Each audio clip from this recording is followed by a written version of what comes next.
13:24। Hallelujah. পেয়েছি সকলে?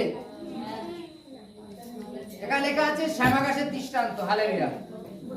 পরে তিনি তাদের কাছে আর একটি দৃষ্টান্ত উপস্থিত করিলেন, স্বর্গরাজ্যকে এমন এক ব্যক্তির সহিত তুলনা করা যায়, যিনি আপন ক্ষেত্রে ভালো বীজ বপন করিলেন, কিন্তু লোকে নিদ্রা গেলে পর হালেলুয়া তার শত্রু আসিয়া ওই গমের মধ্যে শ্যামা গাছের বীজ বপন করিয়া চলিয়া গেল। পরে যখন বীজ অঙ্কুরিত হইয়া ফল দিল, তখন শ্যামা গাছ প্রকাশ হইয়া পড়িল। তাহাতে সেই গৃহকর্তা দাসের আসিয়া তাহাকে কহিল, মহাশয়, আপনি কি নিজ ক্ষেত্রে ভালো বীজ বপন বোনেন নাই? তবে শ্যামা গাছ প্রদায়িত হইল। তিনি তাহাদিগকে কহিলেন, কোন শত্রু ইহা করিয়াছে। দাসেরা তাহাকে কহিল, তবে আপনি কি তাহাকে কহিল, তবে আপনি কি এমন ইচ্ছা করে যে আমরা গিয়া তা সংগ্রহ করি? তিনি কহিলেন, না, কি জানি, শ্যামা গাছ সংগ্রহ করিবার সময় তোমরা তাহার সহিত গমকে উপড়াইয়া ফেলিও। শস্য ছেদন সময় পর্যন্ত উভয়কে একত্রে বাড়িতে দাও। পরে ছেদনের সময় আমি ছেদক দিবাকে বলিব, তোমরা প্রথমে শ্যামা গাছ সংগ্রহ করিয়া পুরাইবার জন্য বোঝা বোঝা বাঁধিয়া রাখো, কিন্তু গম আমার গোলায় সংগ্রহ করো। হালেলুয়া। সুন্দর বাক্য, তাই তো? তাদের একটা ঘটনা বলছে। হালেলুয়া।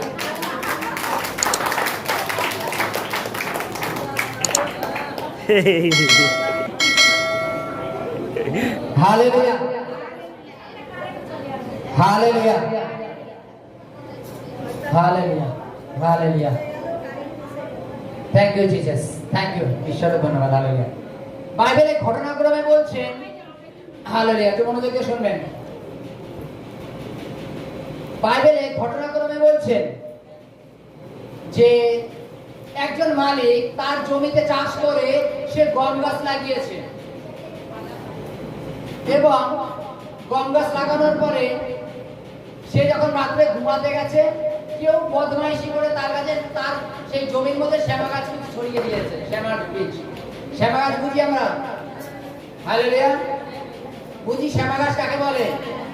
লোকে গরু ছাগলকে খাওয়ানোর জন্য দেখবার লাগায়। হ্যাঁ, তো তদানুসারে কোনো ব্যক্তি মনে করছে যে ওই বাড়ির মালিক এখানে গম গাছ লাগিয়েছে, আমার বাড়ি এখানে, আমার 2-4টে গরু ছাগল আছে, তার জমির মধ্যে যদি আমি কটা শ্যামা গাছ সরাই দিই, ওগুলো বেড়ে উঠবে, আমি কেটে দেবে, আমি এনে আমার গরুরে খাওয়া দেবো। ভালো বুদ্ধি তো নাকি? ও তো আর গম গাছ রাখবে, শ্যামা গাছ রাখবে না।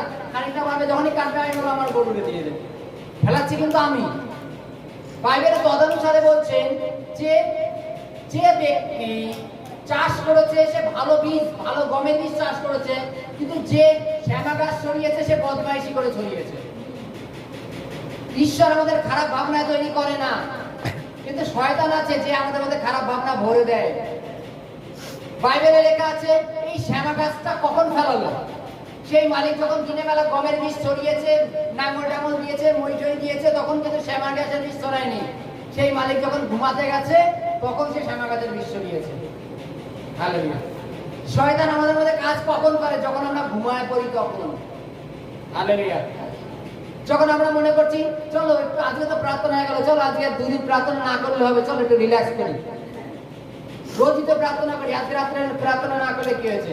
আজকে দিনটা প্রার্থনা না করলে কি হয়েছে? যখনই আমরা শোয়ার চেষ্টা করি, শয়তান এই শোয়ার ফাঁকটা খুঁজে বেড়ায়, যে তখনই আমি ওর মধ্যে শ্যামা গাছের বীজ ভরে দেবো, তখনই আমাদের মধ্যে খারাপ ভাবনা ভরে দেয়। হালেলুয়া। দেখো, তার কর্মচারীরা যখনই দেখছে যে শ্যামা গাছ অঙ্কুরিত হয়, যারা যেই বিষয়ে ট্যালেন্ট, তাদের দেখবা নখদর্পণ প্রচুর পরিমাণে। যারা প্রকৃত মৎস্যজীবী, তারা জলে হাত দিয়ে বলে দেবে যে এই জলে কি মাছ বেশি আছে, তেলাপিয়া বেশি না শিঙি মাছ বেশি না কুচে মাছ বেশি, জানো? তদানুসারে যে চাষি, কৃষক, যখন এই সব ঘাস অঙ্কুরিত হয়েছে, গম গাছ, শ্যামা গাছ, তখনই দেখে বলে দিয়েছে মালিক, আপনি এই এত শ্যামা গাছ কেন লাগিয়েছেন? এর মধ্যে গম গাছের সংখ্যা তো কম। মালিক বলছে, আমি তো সব গম গাছই লাগিয়েছিলাম, কেউ হয়তো শয়তানি করে শ্যামা গাছ লাগিয়ে দিয়েছে। সে কর্মচারীরা বলছে, মালিক আপনি শুধু আজ্ঞা করুন, আমরা ভিতরে ঢুকবো, শুধু শ্যামা গাছগুলো তুলে তুলে ফেলে দেবো, এখনই, কোনো দেরি না। ভালো হবে তো নাকি? যদি শ্যামা গাছগুলো তুলে তুলে এখনই ফেলে দিই, তাহলে শুধু আপনার গম গাছগুলো রয়ে যাবে, ভালো হবে তো নাকি? মালিক বলছে, না, তুমি এখন শ্যামা গাছগুলোকে তুলো না, ওগুলোকে বাড়তে দাও। মনে করো না আমি কেটে ফেলে দেবো, যখন কাটবো ওটাকে আগে পুড়াবো, তারপরে আমি আমার ঘরে নেবো। যদি কেউ মনে করে যে ও শ্যামা গাছ কেটে দেবে আমি নিয়ে চলে যাবো, আমার গরুরে খাওয়াবো, ভুল করছো। বলে শ্যামা গাছ কেটে এখানে গাদা মারবো, এটাকে পুড়াবো আগে, তারপরে আমি আমার গম ঘরে নিয়ে যাবো। সে শয়তানি করে এটাকে ফেলেছিল। হালেলুয়া। আমরা বুঝতে পেরেছি এখানে কি বলছে, যে শ্যামা গাছের দৃষ্টান্ত এইভাবে বলেছে, বাইবেল হচ্ছে তাদের উভয়কে একবারে বাড়তে দাও। কৃষকরা যখন বলছে যে মালিক আপনি আজ্ঞা দেন আমরা গিয়ে শুধু শ্যামা গাছগুলো তো তুলে ফেলি, মালিক বলছে না এখন তুলো না। কেন জানো? এখন তুলো না, তার কারণ তুমি যদি এখন শ্যামা গাছ তুলতে যাও তার সাথে যে একটা গম গাছ উঠে যাবে। আমাদের প্রত্যেকটা সমাজে ভালো মানুষের মধ্যে খারাপ মানুষও থাকে। ঈশ্বর কি বলছে, তাদের একসাথে বাড়তে দাও। কিন্তু যখন বিচার হবে তখন আমি গমগুলোকে স্বর্গের রাজ্যে নেব, আর যেগুলো শ্যামা গাছ সেগুলো আমি নরকে দিয়ে দেবো। এবার জগতে দেখো কিছু কিছু ধনবান যারা অসৎ পদে পয়সা ইনকাম করে ধনবান আছে, তার পেছনে হয়তো কেউ তার পরিবারে ভ্যান চালায়, গায়ে রিক্সা চালায়, গায়ে কেউ জল সাপ্লাই দিয়ে বেড়ায়, কেউ কোনো কাজ করে তার পরিবারে মনে করো কাজ বাজ করে, সে বড় লোকের বাড়ি কাজ করে, কিন্তু যে কাজ করছে পরিশ্রম মানে শ্রমিক তার বাড়ি, সে কিন্তু সৎ, তাই তো? এবার বড় লোকরা যদি ফট করে এখন মেরে দাও তাহলে এই এতগুলো গরিব যাবে কোথায়? ক্ষতি তো হবে নাকি? এতগুলো লোকের পেট কোথায় চলবে? কি বলছে, এদের একসাথে বাড়তে দাও।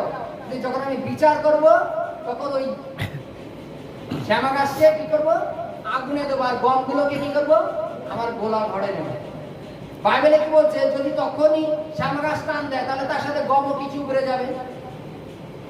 যার কোন এক ধনবানের বাড়িতে মনে করো, ধনবান খারাপ লাইনের লোক আর কি, তার বাড়িতে মনে করো 10 জন কর্মচারী কাজ করে খাচ্ছে, সে ধনবানটা যদি এখনই পট করে তুলে নেয় বা মেরে দেয় বা কোনো কারণ কিছু হয়ে গেল, তাহলে এই 10-12 জন কর্মচারী আবার এখন বেশি, তারা তো সৎ, একজনের জন্য আর 5 জনের ক্ষতি হয়ে যাচ্ছে। বলছে এদের বাড়তে দাও, যদি মন পরিবর্তন করতে ভালো, না তাদের বাড়তে দাও, কিন্তু ছেদনের সময় আমি তাদের শ্যামা গাছকে কি করবো, উড়িয়ে দেবো। Hallelujah, hallelujah.